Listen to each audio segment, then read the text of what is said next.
SmackDown was brutal, and they want to make this show 3 hours. What is wrong with Triple H? What's wrong with this man?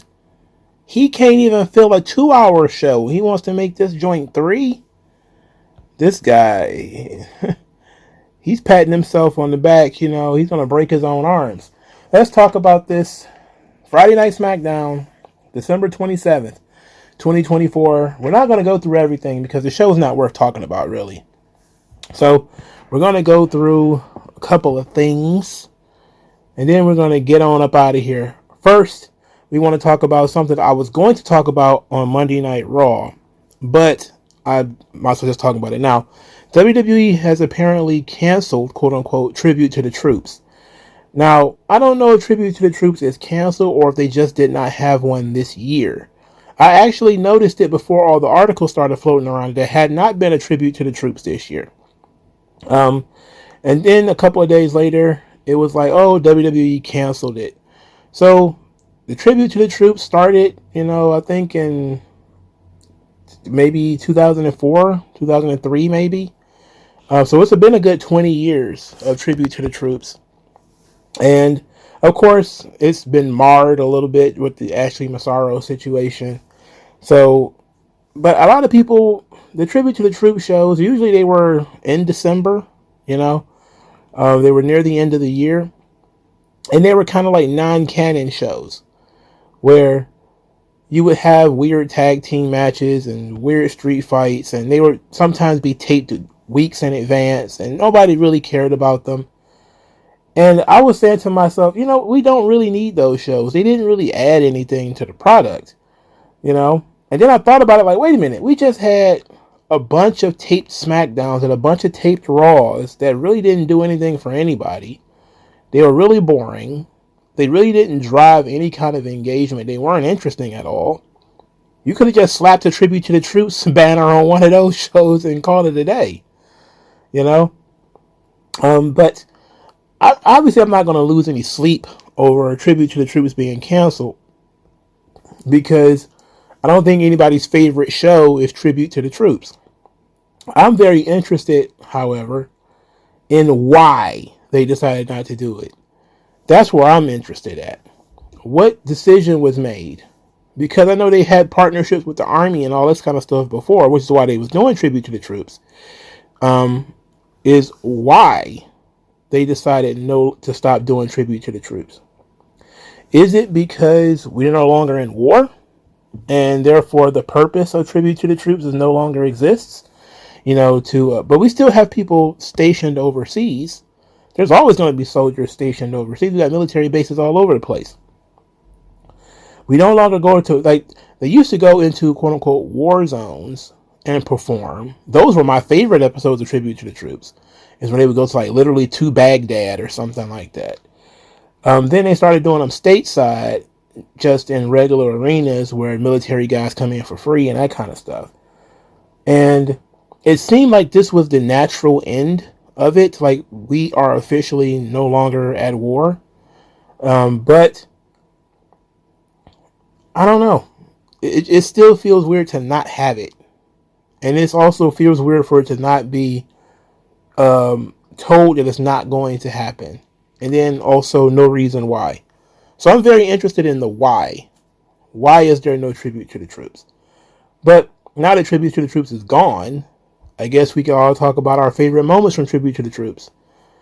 And I don't really have one. Because why would I have a favorite moment of Tribute to the Troops?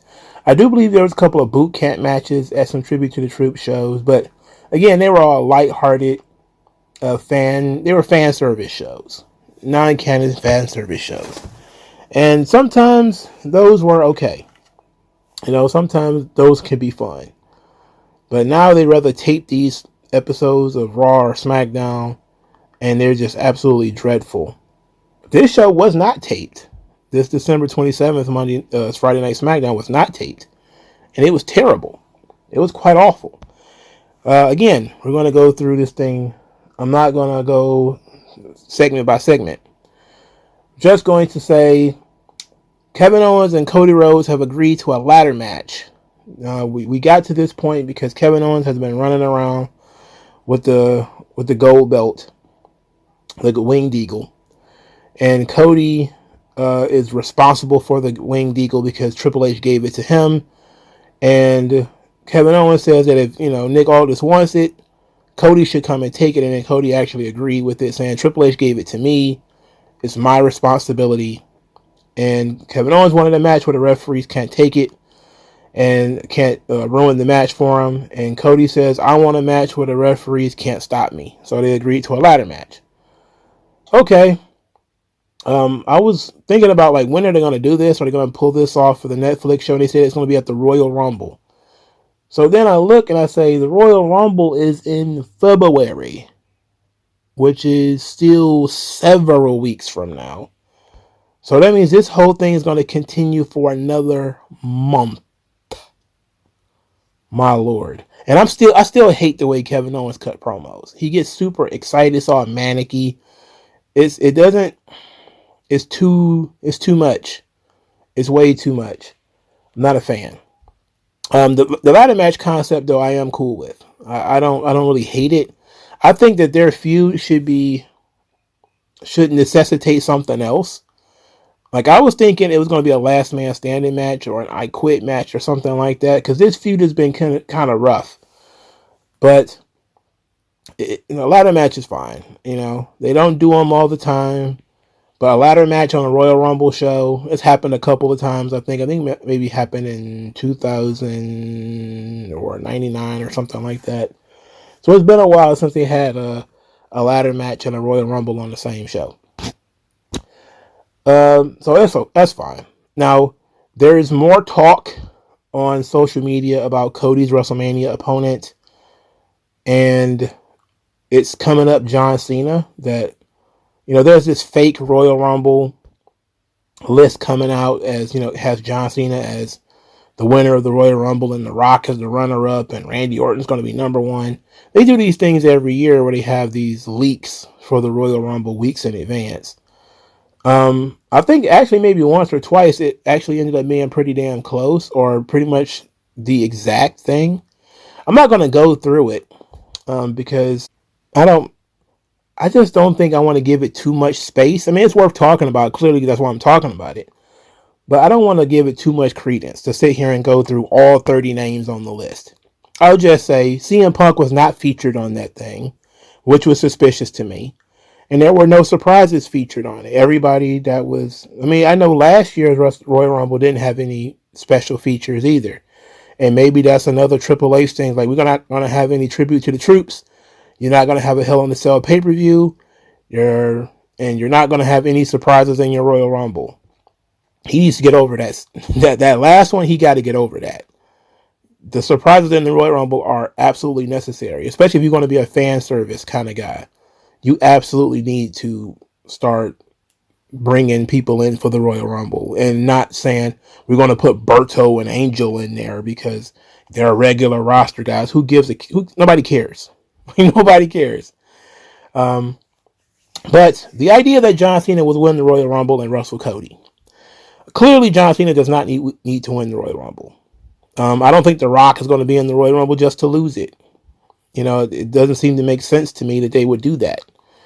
Now, they did kind of fiddle around with the story of Cena and Rock. Clearly, they played off their history for WrestleMania. So if the leak ends up being right and The Rock comes in, I think they had him listed at number 30, and The Rock comes in and loses to John Cena in the Royal Rumble, that would be interesting. That would be fun, actually. But I just don't see... I think it's a waste of the Royal Rumble because Cena doesn't need to win. And if The Rock is going to be your special atomic bomb in that thing, he probably should win it.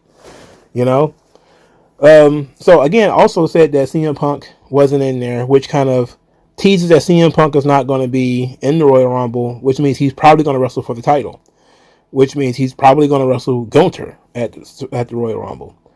So that could be fun too. And I actually not tripping on that. That actually might be a good idea. Especially if the plan is to have Punk and Rollins wrestle for the title at WrestleMania.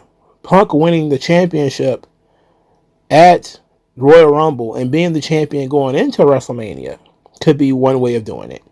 If they want to reverse it and maybe have Seth Rollins win the title and then Punk wins the Rumble, I mean, even though Punk doesn't need to win the Rumble either, but I mean, he could use it for his resume. It's one of the few things he hasn't done, and he's a big enough star to get away with it. And I guess if you want to start having conversations about who could win the Royal Rumble, I think CM Punk is a good option. So if you want to put Punk in that spot, then sure, you can have Punk win the Rumble, and then he challenges for the World Heavyweight title, and then you can have Cena and Cody at WrestleMania. Cena and Cody, I don't know how you get there. You don't really need to have Cena win the Rumble, but I think that's it would probably work for Cena's character, because Cena's whole thing is he likes to earn stuff, and winning the Royal Rumble is an easy way to earn the championship match. And so it's sensible that John Cena can win the Royal Rumble if the plan is for Cena and Cody to go against each other, which is, I think PW Insider said it. Whatever that Cocoa Butter Negro from Russell Purist, he said the same thing.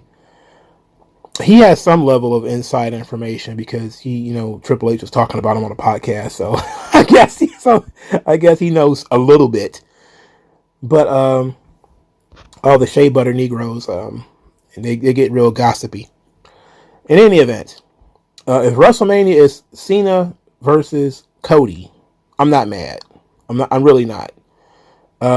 If it's Punk versus Rollins, I'm not a fan. If it's Punk versus Gunther, I'm okay with that.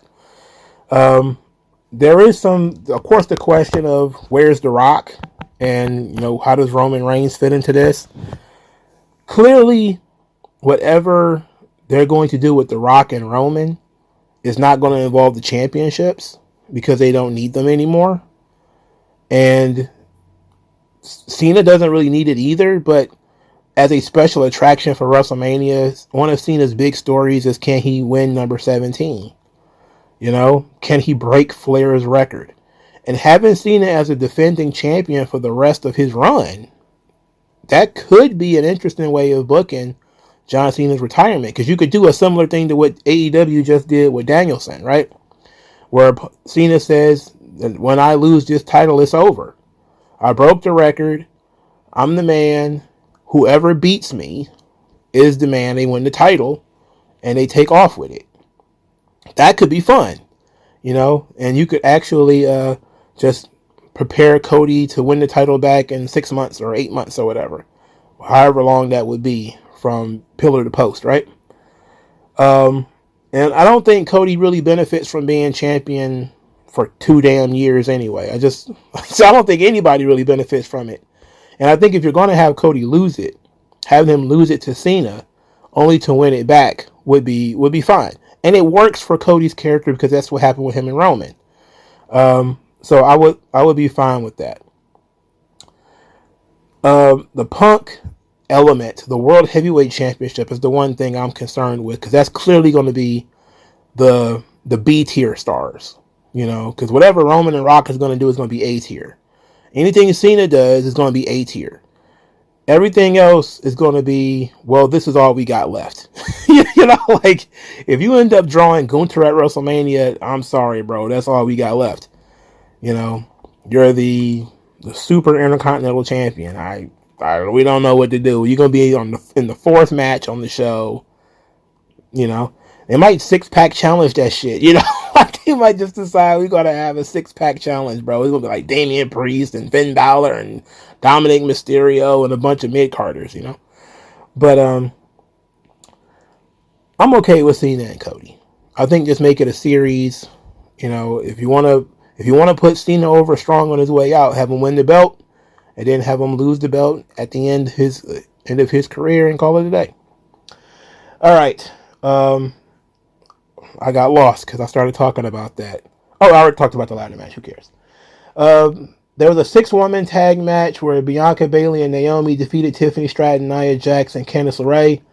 Nia Jax blamed Bianca Belair for the attack on Jade Cargill saying that ever since Jade Cargill came to WWE, Bianca's been playing second fiddle because Jade is bigger, stronger, faster, and overall better. And Bianca is jealous. And she wants her to admit it. And it seems like there was no real investigation. It was just kind of like, oh yeah, we're just about to throw out wild accusations. So now this is like wild accusation territory, but it's kind of sticking because we don't know who else did this. But here's the weird thing. Jade was attacked, right? And nobody saw nothing. But they talked on this show about who attacked the Street Profits. And apparently there were witnesses to who attacked the Street Profits.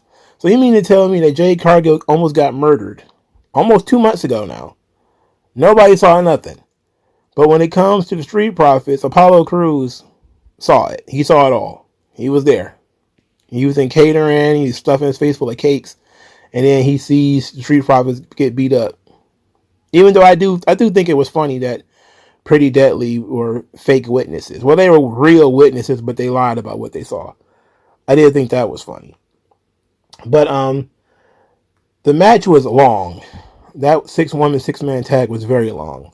I am also not thrilled with the idea of Bianca Belair being the person that attacked Jade Cargill, and I don't think that's how it's going to shake out. I'm still on board with it being Naomi. I'm still on board with thinking it's going to be Naomi.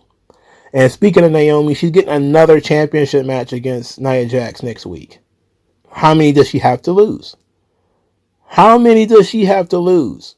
So, what that tells me is that perhaps this is where Tiffany Stratton's going to cash in. As a way of launching 2025, they're going to try to do something drastic and probably hotshot the belt over to Tiffany without, properly putting her over and giving her a ton of momentum, even though she remains over because of how talented she is. But the women's world title situation on SmackDown is a disaster. It's a bitch. The Bianca angle, I'm not a fan of it. They're still teasing her situation with Bayley, so they're holding court on that. So it is what it is. I didn't care about what they were doing on this show though. We ended up with an Austin Theory versus Braun Strowman match. Oh, what a disaster! I kind of figured it would be interesting, and it was more interesting than I thought it would be. But I didn't really care about this match. Grayson Waller tried to help, but of course Austin Theory was going to lose. I mean, does he ever win anymore? No. There was a pretty fun segment later on, though, as Braun Strowman got into a fight with the Bloodline, and he ended up having squared up with Jacob Fatu. And the crowd was all in on that, which was absolutely the right thing. Absolutely. They do a better job of teasing Jacob Fatu doing stuff than Jacob Fatu actually doing anything. Because he beats a bunch of guys up. He don't wrestle no matches, though. Like, he hasn't really... How many singles matches has he had? He's been on this roster for like 3 or 4 months. Probably longer than that. He's probably been on this roster about 6 months. How many singles matches has he had? 2? Maybe? I know he had the one for Survivor Series advantage. I think he may have had one before that. He barely does anything on this show, but they keep his aura because if Jacob Fatu puts his hands on you, you go down and you don't get back up. That's greatly beneficial to his character. But generally, Jacob Fatu hadn't done fuck all on this show. He done nothing, right? He just beat guys up and I love you Solo. That's it.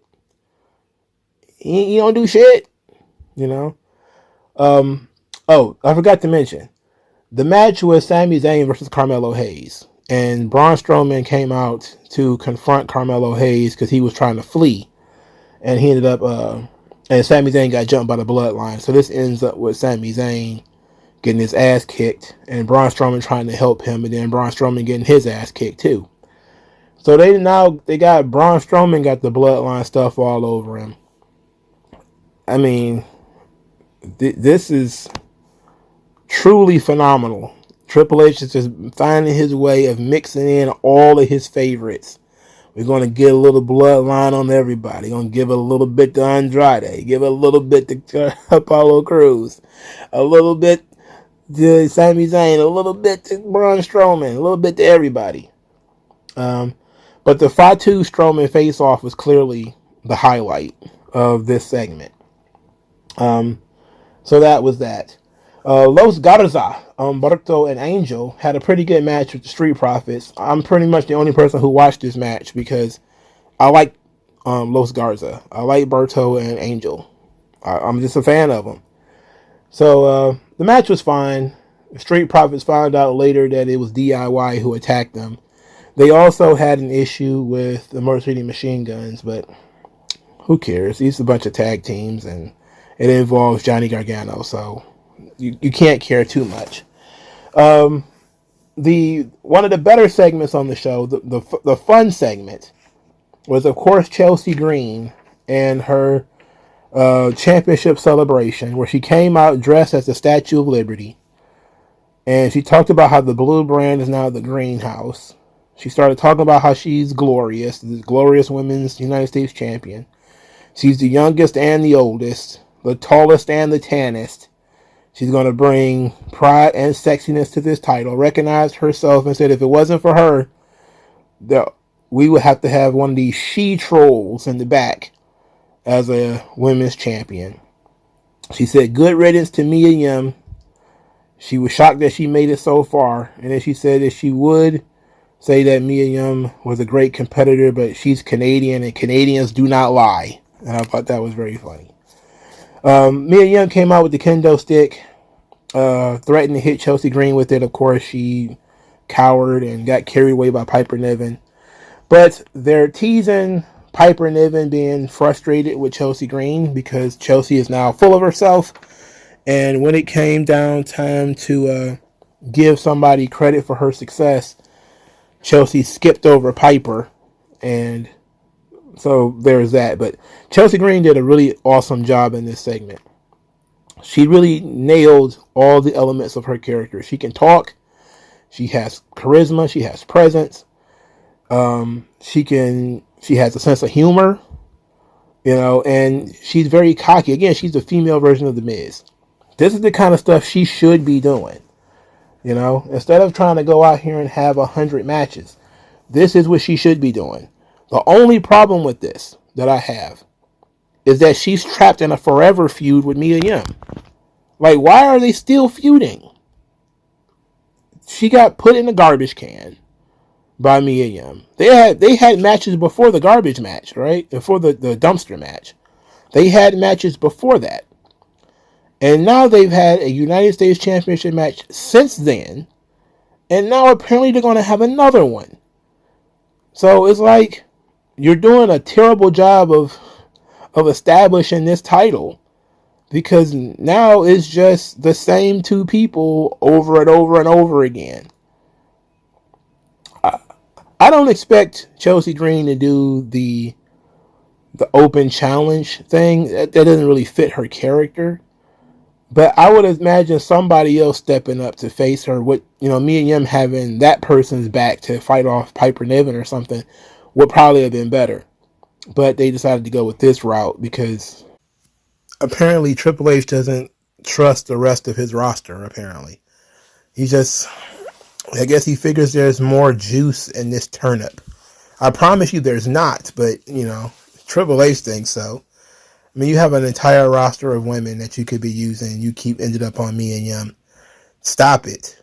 Whatever you're doing, stop it. It's like there's a tumbler in the back and it's her name on every sheet of paper. Cut it out. All right. Speaking of United States Championship, Andrade said he's going to expose Shinsuke Nakamura, and he's chasing Shinsuke now, which is fine. I remember watching the two of them wrestle. I believe it was in CMLL for the New Japan Pro Wrestling Intercontinental Championship. That was like, was that 10 years ago? And it was a banger. You could probably find it somewhere on YouTube. It's more than likely not going to be anything like that today. These guys are much, much older now than they were then. But I like Andrade. Shinsuke is okay, but here's the thing. All of these people feel less developed than they should be. And I even include LA Knight into this because he wasn't even featured on this show. He didn't appear at all. Again, it felt like a taped episode where, oh yeah, you've already seen all the stars, so they're not going to show up. But none of them did. Like LA Knight wasn't there, Roman wasn't there, Cody didn't come out until the end. They tried to have the show be anchored by Sami Zayn. It's like, come on, what are you doing here? There used to be stars on this show. I heard there were stars on this show. Now there's nobody. Now you could give like long matches to, Los Garza and the Street Profits because you got nothing else. That blows. And I heard that, there's so many stars in the WWE. They got more stars than they know what to do with. And look at the state of Smackdown, for God's sake. Look at the state of this show. You got that fat managed hamster Kevin Owens as one of your top guys. Like, what is wrong with these? And this is like month 3 or 4 of this Kevin Owens thing. It's not like a stopgap feud. This is a long-term thing here. He blows. He sucks ass, bro. And I can't believe Kevin Owens and Sami Zayn were on the same brand and they didn't address that issue of Sami Zayn helping the Bloodline. But I guess we'll get around to it when we get around to it. Overall, SmackDown was no good, clearly. So it is it is what it is. So let me know what you guys think about SmackDown and everything that you've heard so far, and I'll talk to you guys later. Yeah. We just gonna